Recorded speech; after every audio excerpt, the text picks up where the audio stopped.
It's pretty exciting, and I think the part that's exciting is one, the obvious what you said. I mean, the talent that's out there is remarkable.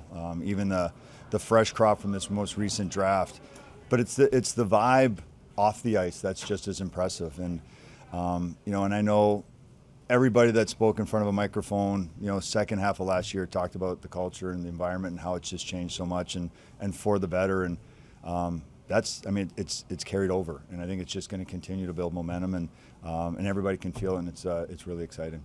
Rousek missed a big chunk of the season with that injury. He came and had a really impressive playoffs. What were your impressions, of his play and the way that he was able to improve?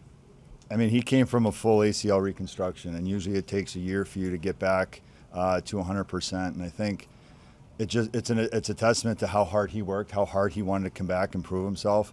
We had no idea what we were getting, to be honest. Apps had seen some tape on him and really liked him. But all we could do was just prep him with video. Just to do what we could with video to try and prepare him. But then when he stepped in, he made guys' jaws drop on a daily basis in practice. With his passing ability and his vision, and I think that's why he endeared himself so quickly to the guys. He fit right in, and he took any role. He played fourth line, wasn't getting a lot of responsibility because we just didn't know what we had yet, and then slowly but surely, and then even into the playoffs, he was earning power play time and some special opportunities. I know you're at the draft. Did it excite you when you saw 3 first-round centermen joining the organization? Well, when you see a team pick 3 first-round centermen, that means at least 2 of them might be going to the wing at some point in their career. But I think it's exciting. I mean, they said it. They picked the best player available, and it's unfortunate we don't get to see Matthew on the ice this week. But the other 2 have been incredibly impressive. I think Noah, his ability to move around the ice and his strength on the puck is incredible, and obviously, Kulik, I think, has just edged JJ out in the amount of oohs and ahs he's created in the stands with his scoring ability. So. To see these kids come in at 18, it's impressive. I mean, back when I did it, we didn't go on the ice. It was just an orientation. We got to see the city of Vancouver. So this is exciting for these kids. Was it back when you were a centerman and maybe had to play some wing? Is that a difficult transition for guys? No, what wasn't for me, because I didn't become a centerman until halfway through my draft year in Ottawa. So I was a winger my entire life, and I think some of these guys have had that have that versatility in their game. Look, I mean, there's a lot of great young hockey players here, and if some of them want to make it to the National Hockey League, some of them are going to have to show some versatility at some point throughout their journey to play a different position.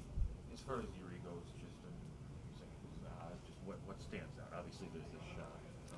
Well, the shot's the obvious thing. I mean, it jumps out at you, but it's his poise as an 18-year-old on the ice and in this environment on and off the ice. I mean, he's incredibly mature. I think it's been good for him to have Rousek and Peca around, and even Konechny. I mean, we call them the Czech Mafia. They're tight, but we're able to communicate with them a little bit. So I think he's able to enjoy this experience more because he's got guys around that he can not just speak Czech with, but also help get messages across. What was it like for you to coach JJ and Jack through those rookie seasons that they had? I mean, as a coach, it's the most fun you could ever expect, especially, being in Rochester where we're trying to develop these guys for the Buffalo Sabres. It was fun. I mean, Jack had that experience in Rochester a little bit the year before, so he was a little bit more understanding to some of the stuff that was being taught and expected of him.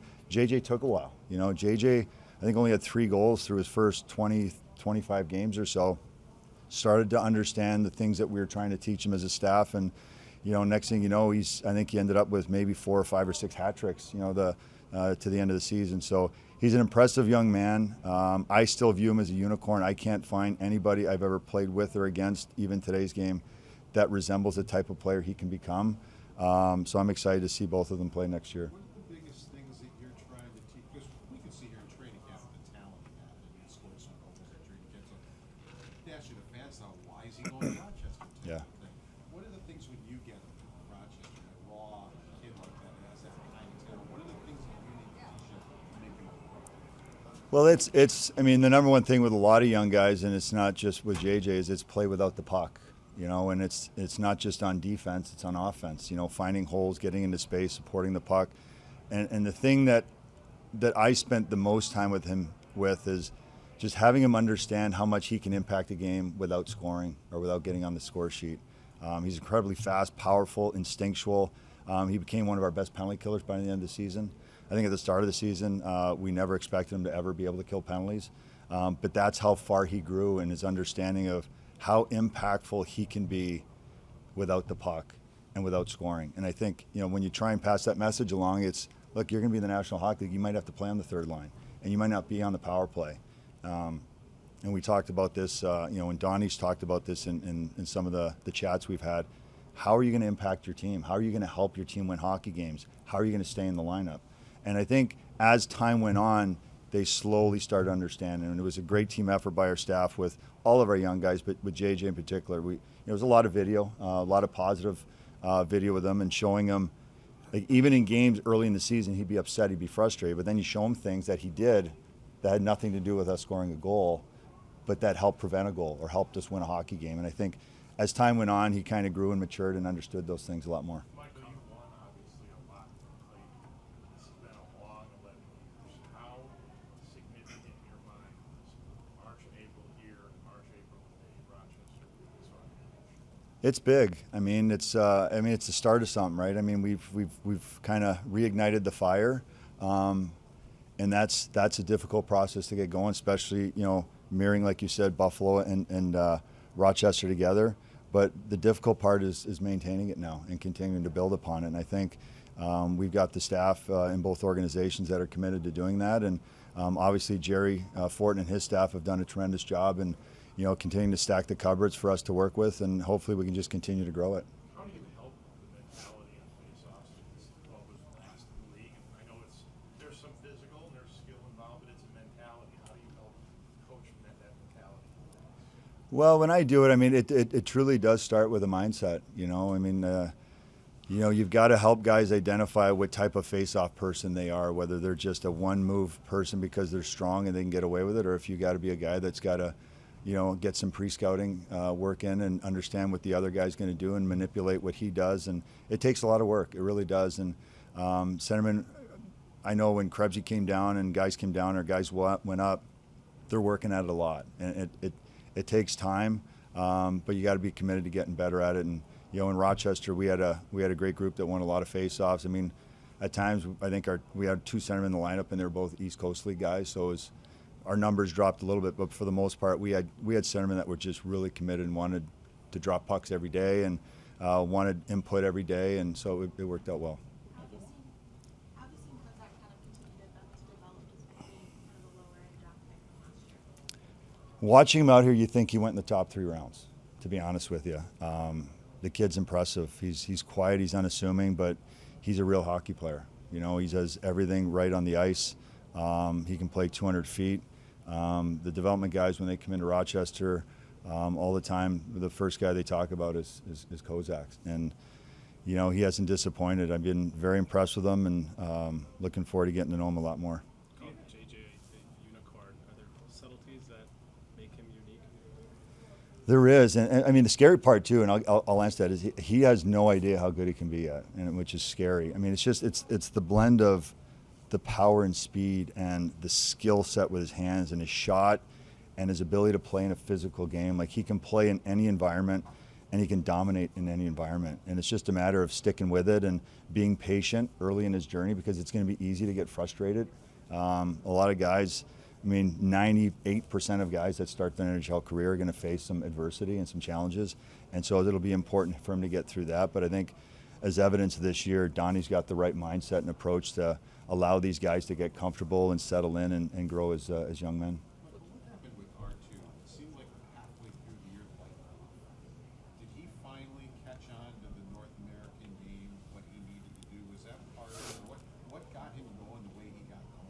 Hard to tell. I think part of it is there was frustration. I think he wanted to be in Buffalo, and that's understandable. Everybody wants to be, and I think it just took him some time to realize, that he's a good hockey player, and so our environment in Rochester was very special. And I think the one thing he got from that was he rediscovered his love for the game to start with, and not that he had lost it completely, but he just coming to the rink every day, all of a sudden he's starting to smile on a regular basis. And you know, in his exit interview, it was an amazing comment. I mean, he had a great second half of the year. In playoffs, he was unbelievable.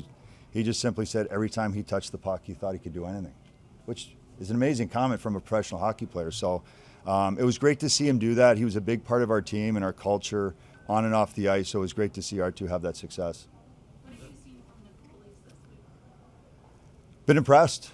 You know, I mean, you know, I obviously had seen some tape on both of them. Seamus Kodak is in Rochester quite a bit, and I'm always peeking over his shoulder at all the video he's looking at the goalies, and it was great to see them in here this week and get to know them a little bit. They're both great young men, but even, you know, the young Finn that was drafted this year has been very impressive.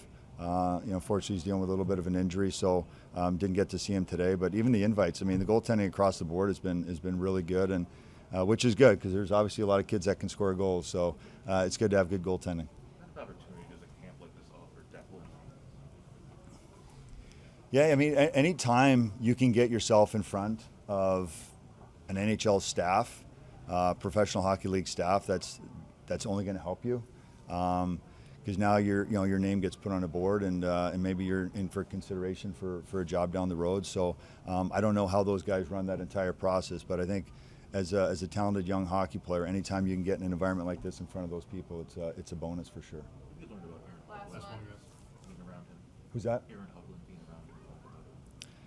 Aaron Hugland, I had no idea who he was coming to this camp, and to be honest, when I saw him on day one, he represented himself on the ice, his skill set on the ice, his habits on the ice.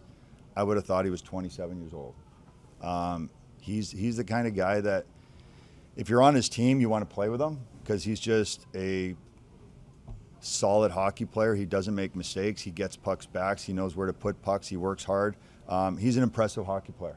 And that's what's exciting. You know, when we're talking, first question about camps like this is you get to see kids you have no idea who they are. And the obvious ones from the draft that I met in Montreal are obvious. They're first-round picks, but a guy like that, you have no idea who he is. And I'm like, you think that this guy played in the NHL already. He's so poised and his game is so complete. So it's exciting. Thanks, everyone. All right.